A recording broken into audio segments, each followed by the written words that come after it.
देश में फिर बेकाबू हुई कोरोना गिरफ्तार 214 दिनों के बाद 24 घंटे में 1,17,000 से ज्यादा नए मरीज आए सामने। 302 लोगों की गई जान। देश में कोरोना के नए वेरिएंट ओमिक्रॉन के मरीजों का आंकड़ा बढ़कर 3,007 हुआ। 27 राज्यों में फैल चुका है संक्रमण। अब तक 2 लोगों की मौत। देश में टीकाकरण का आंकड़ा 150 करोड़ के पार पहुंचा। पीएम ने ट्वीट कर सभी का आभार व्यक्त किया। कहा, हमारे पास 150 करोड़ का वैक्सीन कवच, कोरोना से मिलकर लड़ना है। जल्द हो सकता है 5 राज्यों में चुनाव की तारीखों का ऐलान। चुनाव आयोग ने कोरोना प्रोटोकॉल के तहत मतदान कराने की तैयारी की। सूत्रों के मुताबिक बड़ी चुनावी रैलियों पर लग सकती है रोक। बढ़ते कोरोना पर उत्तराखंड सरकार का बड़ा फैसला। राजनीतिक रैलियों और धरना प्रदर्शन पर 16 जनवरी तक रोक। कोरोना को लेकर और सख्त हुई केंद्र सरकार। सभी अंतर्राष्ट्रीय यात्रियों के लिए 7 दिन का होम क्वारंटीन अनिवार्य किया गया। बढ़ते कोरोना और ओमिक्रॉन पर केंद्र का राज्यों को निर्देश। कहा, सुनिश्चित करें कि स्वास्थ्य केंद्रों में सभी ऑक्सीजन उपकरण ठीक से काम कर रहे हैं। देश में 10 जनवरी से दोनों डोज ले चुके स्वास्थ्य कर्मियों और फ्रंटलाइन वर्कर्स को लगेगी वैक्सीन की प्रोटोकॉल। आपको बता दें कि अभी तक 6.5 लाख से ज्यादा स्वास्थ्य कर्मियों ने नहीं ली है दूसरी डोज। प्रिकॉशन डोज के लिए रजिस्ट्रेशन कराना नहीं होगा जरूरी। दोनों डोज ले चुके स्वास्थ्य कर्मी और फ्रंटलाइन वर्कर्स ऑनलाइन अपॉइंटमेंट ले सकते हैं या फिर सीधे वैक्सीनेशन सेंटर का रुख कर सकते हैं। कोरोना के खतरे के बीच पश्चिम बंगाल में आज से गंगा सागर मेला। हाईकोर्ट ने सशर्त दी है मेले की इजाजत। 3 सदस्यीय कमेटी रखेगी नजर। गंगा सागर में मेले में कोरोना की एंट्री। 112 सैंपल्स की जांच में 4 साधु पाए गए पॉजिटिव। प्रशासन हुआ सतर्क। कांग्रेस महासचिव प्रियंका गांधी आज लड़की हूं लड़ सकती हूं अभियान के तहत लोगों से ऑनलाइन संवाद करेंगी। कोरोना की वजह से कांग्रेस ने रैलियां रोकने के लिए किया है ऐलान। यूपी में आज से आम आदमी पार्टी का भी वर्चुअल चुनाव प्रचार। प्रदेश प्रभारी संजय सिंह वाराणसी में जनसभा को वर्चुअली करेंगे संबोधित। मुंबई में कोरोना मामलों में बड़ा उछाल। एक दिन में 20,971 मामले सामने आए। 6 लोगों की मौत हुई। एक्टिव केस बढ़कर 91,931 हुए। ओमिक्रॉन का खतरा भी बढ़ा। मुंबई में 24 घंटे में 93 पुलिसकर्मी कोरोना पॉजिटिव पाए गए। अब तक कुल 9,657 पुलिसकर्मी संक्रमित। 123 पुलिसकर्मियों की हो चुकी है मौत। मुंबई में फिलहाल वीकेंड कर्फ्यू का फैसला नहीं। मेयर किशोरी पेडनेकर ने कहा, मुख्यमंत्री नहीं चाहते लॉकडाउन लगे, लोग नियमों का पालन करें।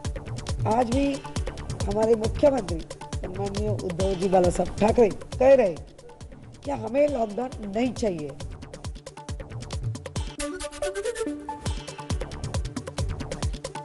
दिल्ली में आज से 2 दिन का वीकेंड कर्फ्यू। सोमवार सुबह 5 बजे तक जारी रहेंगी पाबंदियां। बिना वजह घर से बाहर निकलने पर रोक। जरूरी सेवाएं जारी रहेंगी। ट्रेन, बसेस, फ्लाइट्स है तो घर से बाहर निकल सकते हैं।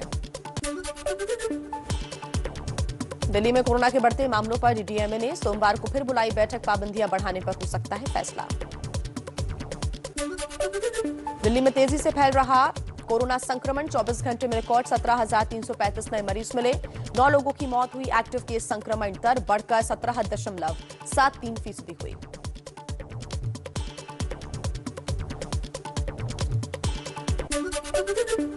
प्रधानमंत्री मोदी की सुरक्षा में सेंध पर पंजाब सरकार ने शुरू किया एक्शन। फिरोजपुर में 150 अज्ञात लोगों के खिलाफ केस दर्ज हुआ। पीएम मोदी की सुरक्षा में सेंध पर आज गृह मंत्रालय को जवाब देंगे भटिंडा के एसएसपी। गृह मंत्रालय ने कल भेजा था कारण बताओ नोटिस। पीएम मोदी की सुरक्षा में चूक को लेकर सुप्रीम कोर्ट बना सकता है कमेटी। कोर्ट ने केंद्र और राज्य सरकार की जांच कमेटियों को फिलहाल काम रोकने के लिए कहा। मामले पर सोमवार को फिर सुनवाई होगी। सुप्रीम कोर्ट ने पंजाब हरियाणा हाई कोर्ट के रजिस्ट्रार जनरल को पीएम की यात्रा से जुड़े रिकॉर्ड हासिल करने के आदेश दिए। पंजाब सरकार, पुलिस, एसपीजी और एनआईए से सहयोग करने को कहा है। पीएम की सुरक्षा में चूक पर पंजाब के मुख्य सचिव ने गृह मंत्रालय को सौंपी रिपोर्ट। प्रदर्शनकारियों के अचानक आने का दिया हवाला। केंद्रीय मंत्री गजेंद्र शेखावत बोले, पाप का प्रायश्चित करे कांग्रेस आलाकमान। पीएम की सुरक्षा में चूक पर कांग्रेस का बड़ा दावा। एक वीडियो जारी कर कहा, पीएम के काफिले के नजदीक पहुंचने वाले बीजेपी के कार्यकर्ता थे। पंजाब के सीएम चरणजीत सिंह चन्नी ने सरदार पटेल का वाक्य ट्वीट कर पीएम मोदी पर कसा तंज। लिखा, जिसे कर्तव्य से ज्यादा जान की फिक्र हो, उसे भारत जैसे देश में बड़ी जिम्मेदारी नहीं लेनी चाहिए। 5 जनवरी को फिरोजपुर जाते वक्त रास्ता रोके जाने के बाद भटिंडा एयरपोर्ट लौटकर पीएम मोदी ने अफसरों से कहा था, अपने मुख्यमंत्री को धन्यवाद कहना कि मैं जिंदा लौट पाया। पीएम की सुरक्षा में चूक पर सियासी बवाल अभी जारी। केंद्रीय मंत्री गिरिराज सिंह ने कहा, ये संयोग नहीं, हत्या की साजिश थी। ये संयोग नहीं था, ये एक साजिश था उनकी हत्या का।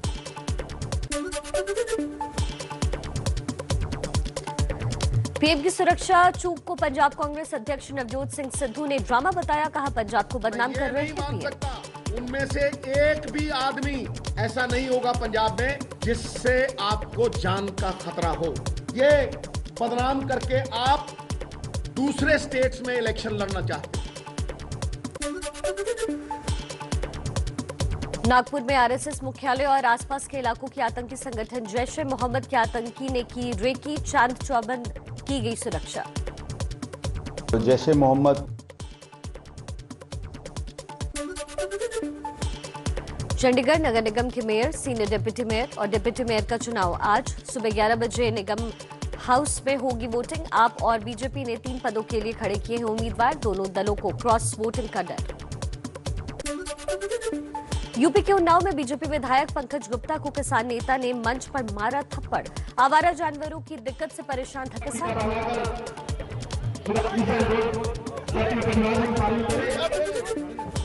कानपुर में कारोबारी मनीष गुप्ता हत्याकांड मामले में सीबीआई ने चार्जशीट दाखिल की। तत्कालीन इंस्पेक्टर जगत नारायण सिंह समेत 6 पुलिसकर्मियों पर हत्या, मारपीट, सबूत छिपाने का लगा आरोप। जम्मू कश्मीर में जबरदस्त बर्फबारी। मौसम विभाग ने किया रेड अलर्ट जारी। मौसम विभाग ने जम्मू कश्मीर में बर्फबारी के लिए रेड अलर्ट जारी कर दिया है। पहले से जारी ऑरेंज अलर्ट को अपग्रेड करके रेड कर दिया गया।